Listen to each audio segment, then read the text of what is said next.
राधे राधे, जय श्री कृष्णा। भक्तों, आज की मेरी इस वीडियो में मैं आप सभी का स्वागत करती हूँ। आज की वीडियो में मैं राजा भर्तृहरि और पिंगला की कथा लेकर आई हूँ। यह कथा हमें एक बार ज़रूर सुननी चाहिए। पौराणिक कथाओं के अनुसार बहुत समय पहले की बात है, जब उज्जैन नगर के राजा गंधर्व सेन थे। उनकी 2 पत्नियां थीं, जिसमें एक पत्नी से विक्रमादित्य पैदा हुए और दूसरी पत्नी से भर्तृहरि पैदा हुए। कुछ समय बाद जब गंधर्व सेन के ये दोनों पुत्र बड़े हुए तो एक दिन उन्होंने अपने बड़े पुत्र भर्तृ को उज्जैन नगर के राज सिंहासन पर बिठाया। भर्तृ के राजा बनने के बाद उज्जैन नगर की जनता पहले से भी और सुखी और आनंदित रहने लगी। भर्तृ राजा होने के साथ साथ धर्म और नीति शास्त्र के भी बहुत बड़े ज्ञाता थे और धर्म के अनुरूप ही वो अपने राज्य पर शासन करते थे। राजा भर्तृ के पहले से ही 2 रानियां थीं, लेकिन फिर भी उन्होंने राजकुमारी पिंगला से विवाह कर लिया था। रानी पिंगला बहुत ही सुंदर थी, जिसकी वजह से भर्तृ उनकी तीनों पत्नियों में सबसे ज़्यादा प्रेम रानी पिंगला से करते थे। राजा भर्तृ पिंगला की सुंदरता से इतना अधिक मोहित हो गए कि धीरे धीरे वो अपने राज कर्तव्यों को भुलाने लगे। अब थोड़े दिनों के बाद उज्जैन नगर के राजमहल में गुरु गोरखनाथ जी पधारे। उधर जब राजा भर्तृ को पता चला कि उनके राजमहल में गुरु गोरखनाथ जी का आगमन हुआ है, तो राजा भर्तृ उनके पास आए और उन्हें प्रणाम किया और फिर कई दिनों तक उन्होंने गुरु गोरखनाथ जी की खूब सेवा की। राजा भर्तृ की सेवा से गुरु गोरखनाथ जी बहुत प्रसन्न हुए और जब वो राजमहल से जाने लगे तो उन्होंने राजा भर्तृ को एक दिव्य फल भेंट के रूप में दिया और कहा, हे राजन, इस दिव्य फल को खाने से तुम सदा जवान बने रहोगे, बुढ़ापा तुम्हें छू भी नहीं पाएगा। और फिर उस दिव्य फल को राजा भर्तृ को देकर गुरु गोरखनाथ जी वहाँ से चले गए। उधर गुरु गोरखनाथ जी के जाने के बाद राजा भर्तृ उस फल को गौर से देखने लगे और मन ही मन सोचने लगे कि मैं तो राजा हूँ, मुझे जवानी और सुंदरता की क्या आवश्यकता है। फिर उन्होंने सोचा, क्यों न मैं इसे रानी पिंगला को दे दूँ। इसको खाने के बाद वह सदा सुंदर और जवान बनी रहेगी। और फिर राजा भर्तृ ने दिव्य फल ले जाकर रानी पिंगला को दे दिया और कहा, लो रानी, यह दिव्य फल मुझे गुरु गोरखनाथ जी ने दिया है। इसको खाने के बाद तुम सदा जवान और सुंदर बनी रहोगी, इसलिए इसे तुम खा लेना। लेकिन राजा भर्तृहरि ये नहीं जानते थे कि जिस रानी को वह सबसे ज़्यादा प्रेम करते हैं वो उनसे नहीं बल्कि उसी नगर के कोतवाल से बहुत प्रेम करती है। राजा जब रानी पिंगला को वह दिव्य फल देकर वहाँ से चले गए तो रानी ने सोचा, मैं सदैव जवान रहकर क्या करूँगी, क्यों ना मैं यह फल नगर के अपने उस कोतवाल को दे दूँ, ताकि वह लंबे समय तक मेरी इच्छाओं की पूर्ति करता रहे। रानी पिंगला ने यही सोचकर वह दिव्य फल कोतवाल को दे दिया और कहा, इसे तुम खा लेना। लेकिन वह कोतवाल रानी से ज़्यादा उसी नगर की एक वेश्या से प्रेम करता था। उसने सोचा कि इस फल को मैं खाकर क्या करूँगा, इसको मैं ले जाकर मैं उस वेश्या को दे देता हूँ, जिससे वह हमेशा जवान और सुंदर बनी रहेगी। और उसने वह फल ले जाकर उस वेश्या को दे दिया। लेकिन जब इस फल की दिव्यता के बारे में पता चला तो उसने अपने मन में सोचा कि यदि मैं इस दिव्य फल को खाऊंगी तो सदा के लिए जवान और सुंदर बन जाऊंगी, लेकिन मुझे जीवन भर यही बुरा कर्म करना पड़ेगा और मुझे कभी भी इस नरक की ज़िंदगी से मुक्ति नहीं मिलेगी। फिर कुछ देर बाद उसके मन में यह विचार आया, क्यों न इस फल को ले जाकर मैं राजा भर्तरी को दे दूं, क्योंकि अगर राजा इस दिव्य फल को खाएंगे तो सदा के लिए सुंदर और जवान बन जाएंगे। तो लंबे समय तक प्रजा को सभी सुख सुविधाएं मिलती रहेंगी, क्योंकि राजा भर्तरी अपनी प्रजा से बहुत प्यार करते थे। यह सोचकर उस वेश्या ने वह दिव्य फल ले जाकर राजा भर्तरी को दे दिया। उस दिव्य फल को देखकर राजा भर्तरी आश्चर्यचकित हो गए। पहले तो उन्हें लगा कि रानी पिंगला के पास से यह दिव्य फल को चुराकर किसी ने इस वेश्या को दे दिया है, लेकिन उन्होंने वेश्या से पूछा कि यह फल तुम्हें किसने दिया है। तो उस वेश्या ने कहा कि राजन, यह फल मुझे इस नगर के कोतवाल ने दिया था और कहा था कि इस फल को खाने से तुम हमेशा जवान और सुंदर बनी रहोगी, लेकिन मैंने सोचा कि इस फल की सबसे ज़्यादा ज़रूरत आपको है, इसलिए मैं यह फल लेकर आपके पास चली आई। वेश्या की बात सुनकर राजा ने तुरंत ही सैनिकों को भेजकर कोतवाल को बुलाया। फिर जब वह कोतवाल राजा के समक्ष पेश हुआ तो उन्होंने पूछा कि यह फल तुम्हारे पास कैसे आया। कोतवाल ने कहा, महाराज, मुझे यह फल आपकी रानी पिंगला ने दिया है और कहा था कि यह दिव्य फल तुम खा लेना, इसको खाने के बाद तुम सदा जवान और सुंदर बने रहोगे। यह सुनकर राजा भर्तरी के दिल में गहरा झटका लगा। वह मन ही मन सोचने लगे कि जिस रानी को मैंने सबसे ज़्यादा प्रेम किया, वही रानी मेरे साथ धोखा कर रही थी। मैं भी कितना बड़ा मूर्ख था जो यह सोचता रहा कि जितना प्रेम मैं रानी पिंगला से करता हूँ, उतना ही प्रेम वो भी मुझसे करती होगी। इसके बाद राजा भर्तरी ने सारी मोह माया और बंधनों को त्याग कर उन्होंने अपना पूरा राज्य अपने छोटे भाई विक्रमादित्य को सौंपकर वैराग्य धारण कर लिया और उसी नगर की एक गुफा में जाकर कठोर तपस्या करने लगे। जब भर्तरी को तपस्या करते करते काफ़ी समय बीत गया तो स्वर्ग के राजा देवराज इंद्र को यह भय सताने लगा कि कहीं राजा भर्तरी वरदान प्राप्त करके उनका सिंहासन न छीन ले।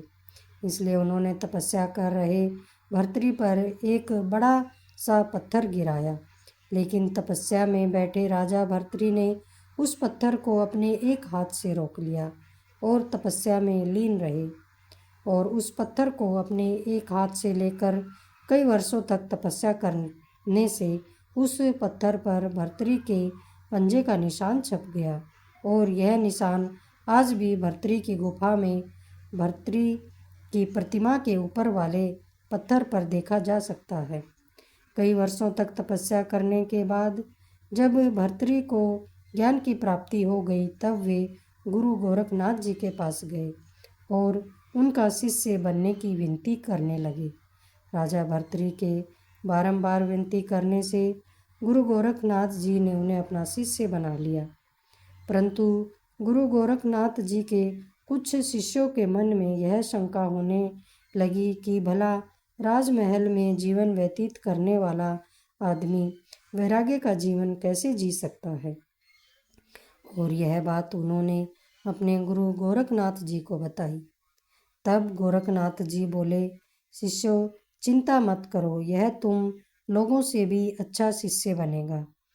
यह सुनकर पुनः उन शिष्यों ने गोरखनाथ जी से कहा, हम लोगों को विश्वास नहीं हो रहा, आपसे आग्रह है कि आप भर्तरी की परीक्षा लीजिए। शिष्यों की बात सुनकर गुरु गोरखनाथ जी ने कुछ देर तक सोचा, फिर अपने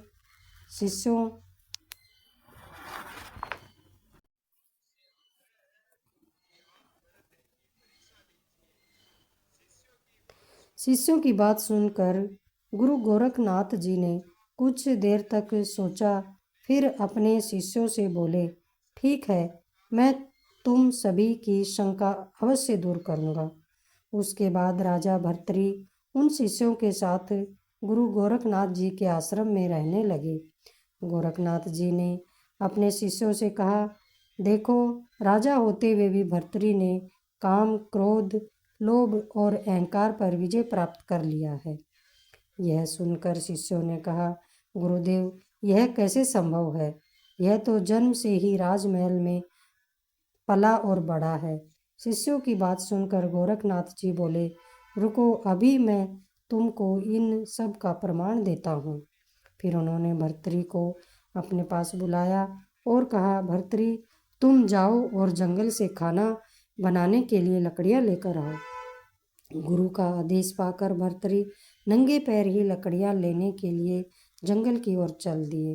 कुछ देर बाद जब वो लकड़ियाँ इकट्ठी कर वापस आश्रम आने लगे, तब गोरखनाथ जी ने दूसरे शिष्यों से कहा, जाओ और भर्तृ को ऐसा धक्का मारो कि उसके सर से लकड़ी का बंडल नीचे गिर जाए। गुरुदेव के कहने पर शिष्य भर्तृ के पास गए और भर्तृ को ऐसा धक्का मारा कि उसके सिर से लकड़ी का बंडल नीचे गिर गया। यह देखकर भर्तृ जमीन पर गिरी लकड़ियों को इकट्ठा करने लगे, लेकिन न चेहरे पर उदासी थी और न ही आंखों में क्रोध था। यह देखकर गोरखनाथ जी ने अपने शिष्यों से कहा, देखा, भर्तृ ने क्रोध पर विजय पा ली है। लेकिन फिर शिष्यों ने गोरखनाथ जी से कहा, हम सब ने मान लिया कि भर्तृ ने क्रोध को नियंत्रित कर लिया है, लेकिन आपको अभी और परीक्षा लेनी होगी। तब गुरुदेव ने अपनी योग शक्ति से एक महल रच दिया। उस महल में औरतें नाना प्रकार के व्यंजन से भर्तृ का आदर सत्कार करने लगी, लेकिन भर्तृ ने उन औरतों की तरफ देखा तक नहीं और आगे बढ़ते गए।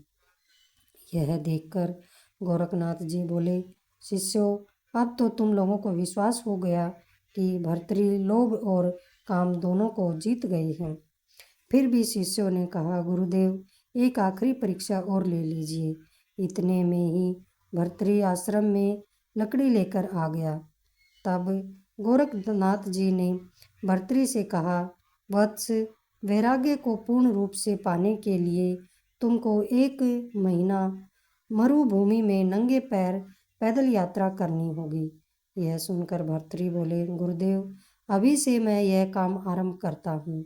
उसके बाद भर्तृ चलते हुए मरुभूमि में पहुँच गए।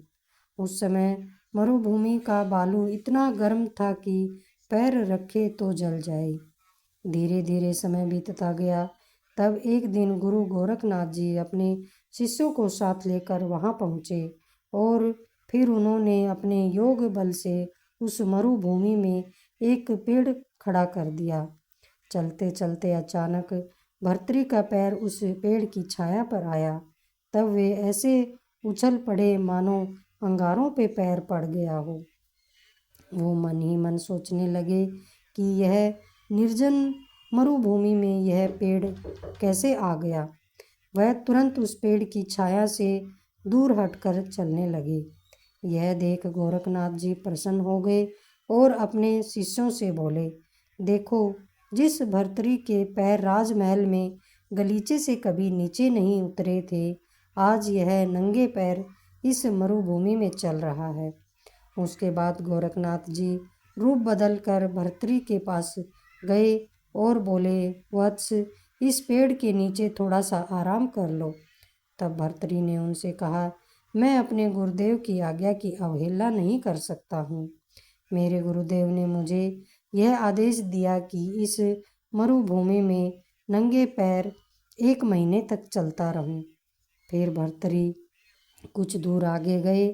तब गोरखनाथ जी ने अपने योग बल से उनके रास्ते में ऐसी कांटीली झाड़ियाँ उत्पन्न कर दी कि उनके वस्त्र फट गए, पैरों में कांटे चुभने लगे।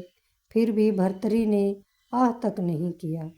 यह देख गुरु गोरखनाथ जी ने अपने योग बल से अग्नि से भी अधिक ताप पैदा कर दिया। उसके बाद भर्तृ का गला प्यास के मारे सूखने लगा। तभी गोरखनाथ जी ने भर्तृ के रास्ते में एक हरा भरा पेड़ खड़ा कर दिया, जिसके नीचे पानी से भरा मटका रखा हुआ था। लेकिन फिर भी भर्तृ ने इसकी ओर देखा तक नहीं।